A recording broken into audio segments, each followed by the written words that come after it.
Bueno, queridos alumnos, nos reencontramos en un nuevo video para continuar desarrollando lo que es el sistema nervioso.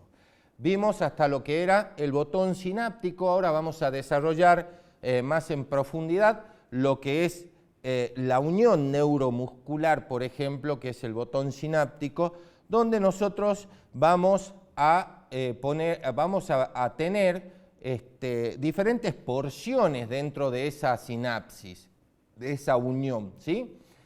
Tenemos una porción presináptica que es dentro de la célula nerviosa, o sea, la porción del axolema, ¿sí? Que recuerden que era la membrana plasmática que recubría el axón, que va a intervenir en la sinapsis.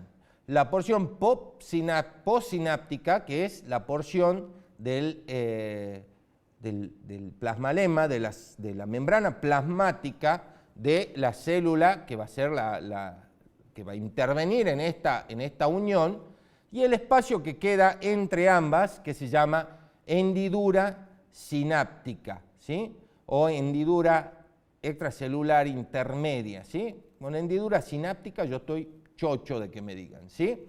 Entonces tenemos membrana presináptica o porción presináptica, que sería la parte nerviosa de esa sinapsis. La hendidura sináptica y la membrana postsináptica, que es la membrana plasmática de la célula en la cual va a ejercer efecto la provisión de estos neurotransmisores, ¿sí? Las vesículas que vienen con el neurotransmisor se liberan por exocitosis. Exocitosis, ¿se acuerdan que eran cuando esa vesícula que posee el neurotransmisor, que por lo general son proteínas, se une con el axolema, ¿sí? Unifican su membrana, se abre al exterior, libera a la hendidura sináptica ese neurotransmisor, ¿sí? Y por endocitosis, una vez que ese se metaboliza, se vuelve a formar y vuelve a reabsorberse, digamos, al citoplasma de este botón sináptico, libera estos receptores y se vuelve a fusionar con el endosoma temprano, que es el que va a volver a formar las partículas de neurotransmisor, y es un ciclo, ¿sí? Este neurotransmisor que se libera pasa a la hendidura sináptica y el mismo efecto ocurre dentro de la membrana, pero esta vez es liberado dentro de la célula efectora, digamos, ¿sí? Estas vesículas se liberan por exocitosis en forma muy rápida, debido a la presencia de un pool liberable que está cercano a la membrana, que lo pone a disposición en forma rápida para poder provocar el efecto que se necesita, ¿sí? También proporcionan más vesículas sinápticas al pool liberable,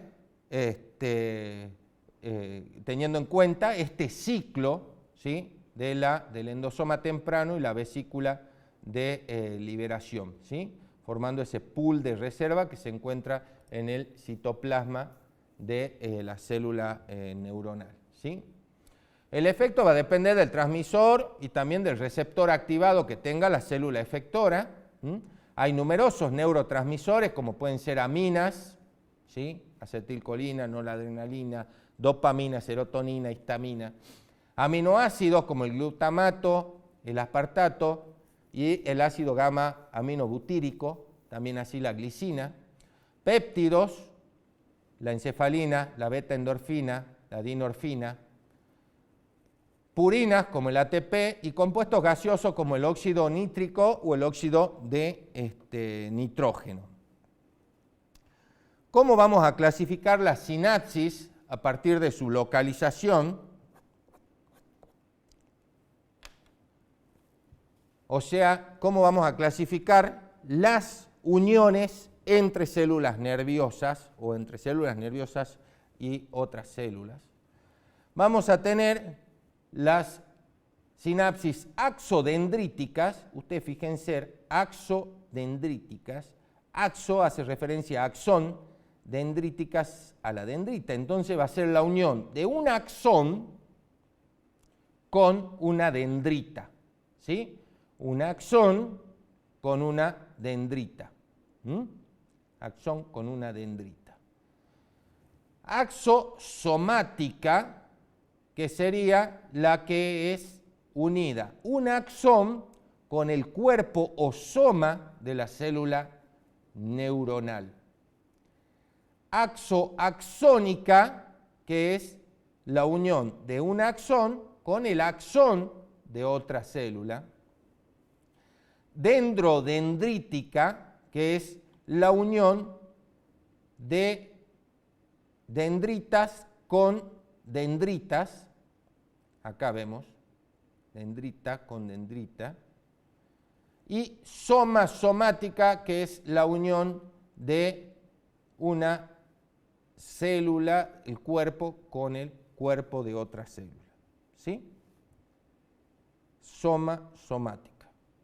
Esos son los tipos de sinapsis: axodendrítica, axosomática, axoaxónica, dendrodendríticas y somática. ¿Sí? En las condensaciones de la membrana, teniendo en cuenta esto, teníamos tipo 1 y tipo 2. ¿Sí? La tipo 1,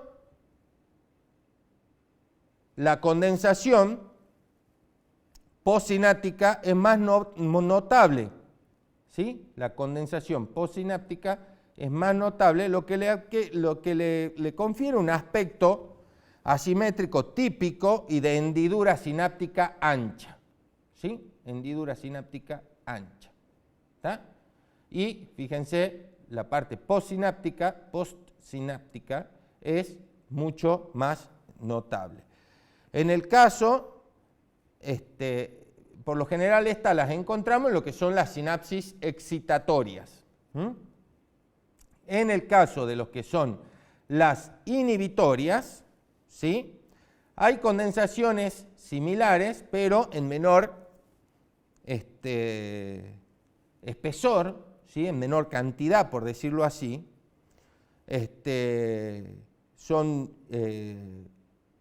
de espesor similar aproximadamente, pero más delgado, y la hendidura sináptica es más pequeña que en las otras, y van a representar sinapsis inhibitorias. Una estimula, la otra inhibe, por eso se llaman excitatoria e inhibitoria.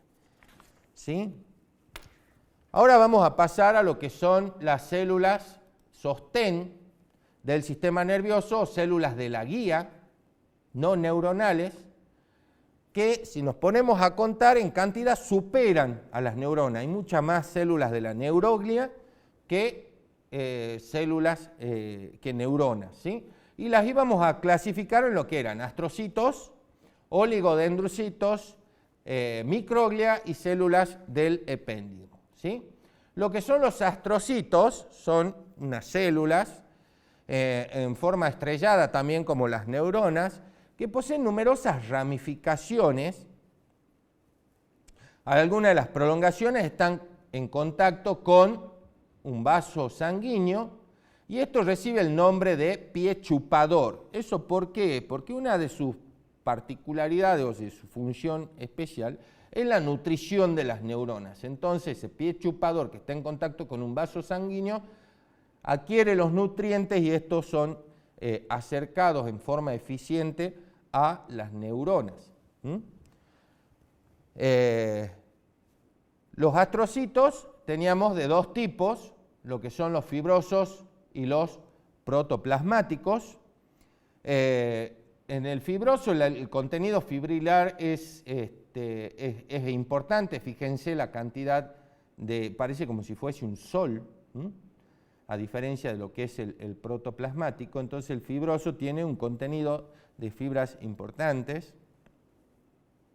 Lo vamos a encontrar principalmente en lo que es la sustancia blanca del tejido nervioso, y van a tener menos prolongaciones y más cortas y menos ramificadas, ¿sí?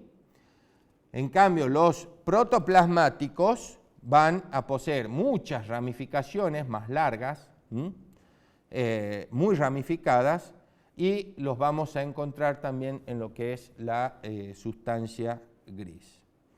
Con respecto a lo que son los oligodendrocitos, van a formar en la sustancia blanca lo que es la mielina. Hace rato en lo que era el axón de la neurona decíamos que había unas células especiales que iban a formar la mielina. En este caso, el encargado de formar la mielina que va a recubrir esos axones, las produce en el sistema nervioso central el oligodendrocito, ¿sí?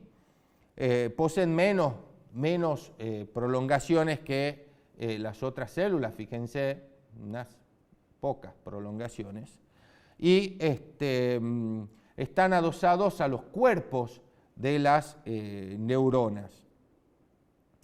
Tenemos oligodendrocitos satélites, que son los que van a estar adosados al cuerpo de la neurona, y como les decía, forman la mielina del sistema nervioso central. También se denominan oligodendrocitos interfasciculares y van a formar hileras de estas células entre las fibras nerviosas. Ustedes fíjense que si tienen que formar la mielina de las fibras nerviosas, de los axones neuronales, sí o sí tienen que estar cerca de ellos.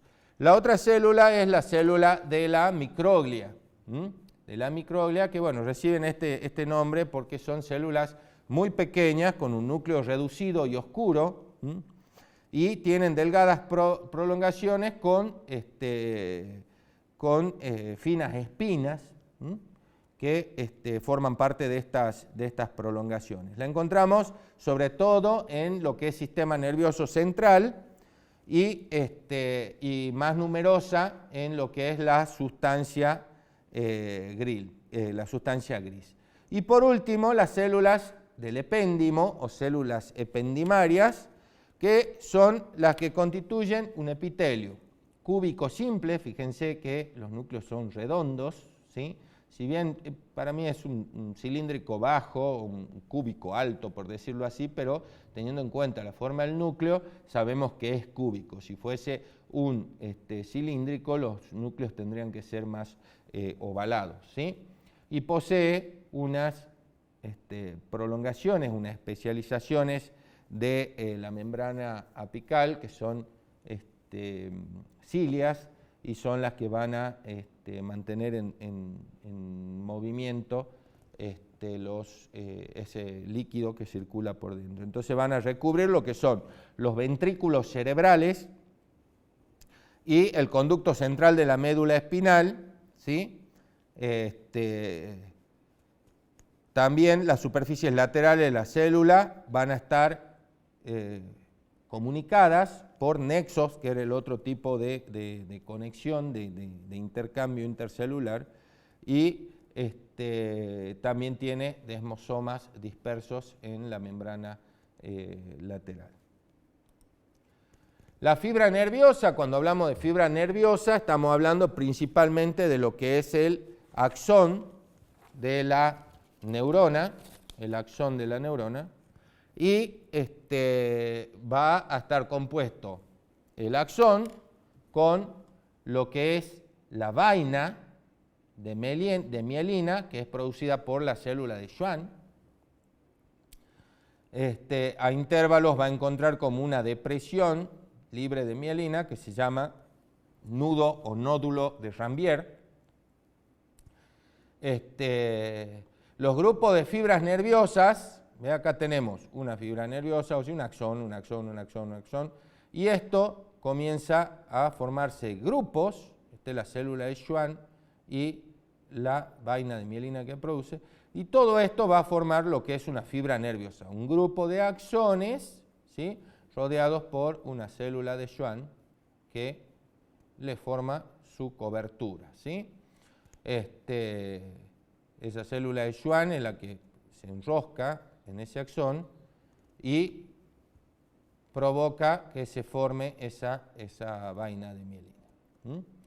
En lo que son las fibras nerviosas periféricas mielínicas, fíjense, lo que les decía recién, esta es la célula de Schwann, se envuelve ese axón y comienza como a hacer una espiral, a enroscarse, y le forma esa vaina de mielina. Acá vemos esta vaina que es este grosor, esta cosa más densa que se ve ahí, fíjense, 0,6 nanómetros de la vaina de mielina, y ese es el proceso de la mielinización de los axones neuronales. Acá tenemos el nudo o nodo de Ranvier, ¿sí? Esto sería una célula de Schwann que provocó su vaina de mielina, esta sería otra, y por eso en estas células la transmisión del impulso es rápida, ¿sí? El citoplasma que persiste en el nódulo entra en contacto con el axolema, o sea, con la membrana plasmática del axón, y se sella a través de un contacto de oclusión, que es la zónula ocludens, que es importante para la difusión saltatoria de los impulsos. Pasa de este nódulo de Ranvier al próximo en forma rápida, ¿sí? Dado que una corriente no puede pasar a lo largo de la superficie del axolema en ese sitio, sino solo por el axoplasma. Bien. Las fibras nerviosas centrales mielínicas, ¿sí? Sabemos que la mielina es producida por los oligodendrocitos, como recién veíamos, y veíamos que cada uno produce segmentos de mielina para más de un axón. El oligodendrocito emite, aquí tenemos el oligodendrocito, emite como unas prolongaciones que van a ir a cada uno de los axones para producir la vaina de mielina de esos axones. En lo que es médula espinal, tenemos, como les decía, lo que son las astas, sustancia gris en la parte central, sustancia blanca en la parte periférica, con su asta dorsal, asta ventral, y en el centro lo que es el canal del epéndimo, rodeado por las células ependimarias. En el caso de los nervios periféricos, tenemos que está rodeado por tejido conectivo, que dependiendo del lugar donde se ubique, va a recibir el nombre, ¿sí? Lo más externo se llama epineuro, ¿sí? Lo que rodea cada conjunto de axones se llama perineuro, y lo que rodea cada axón en particular se llama endoneuro. Todo esto es un fascículo de fibras nerviosas. Cuando hablamos de fibras nerviosas estamos hablando de los axones. En el caso de lo que es la médula espinal y lo que son los nervios periféricos, ¿sí?, vamos a tener cervical 1, 2, 3, 4, 7, 8, torácica 1 hasta la 12 o 13, dependiendo de la especie, las lumbares, las sacras y las coxiges, ¿sí? En realidad hasta las sacras nomás llega lo que son la inervación, ¿sí? De acá van a salir las inervaciones sensitivas y efectoras para cada uno de los órganos que conforman la economía del ser vivo, ¿sí? Y en la parte periférica vamos a tener ganglios, ¿sí? Ganglios, que es un cúmulo de cuerpos de células nerviosas fuera del sistema nervioso central, y estas están rodeadas por una célula satélite ubicada junto a la superficie de la neurona, ¿sí? ¿Se acuerdan que hace rato cuando veíamos la clasificación decíamos pseudo-unipolar? Bueno, ese es el cuerpo con una sola prolongación que se divide, una parte va hacia el sistema nervioso central y la otra se dirige hacia el resto del organismo. Y también posee numerosas numeroso tejido conectivo que rodea a este tejido nervioso, a este ganglio, ¿sí? Bueno, la bibliografía es recomendada bueno, les vuelvo a recordar el tema de que estos teóricos, como tanto la información escrita que se les da a través de la plataforma, es meramente una guía para que puedan orientar su estudio a través de la bibliografía recomendada. No les alcanza solo con decir lo que se vierte a través de esta plataforma. Sí o sí tienen que ahondar los conocimientos a través de la bibliografía recomendada. Bueno, que tengan una excelente semana y nos vemos en una próxima clase de histología y embriología.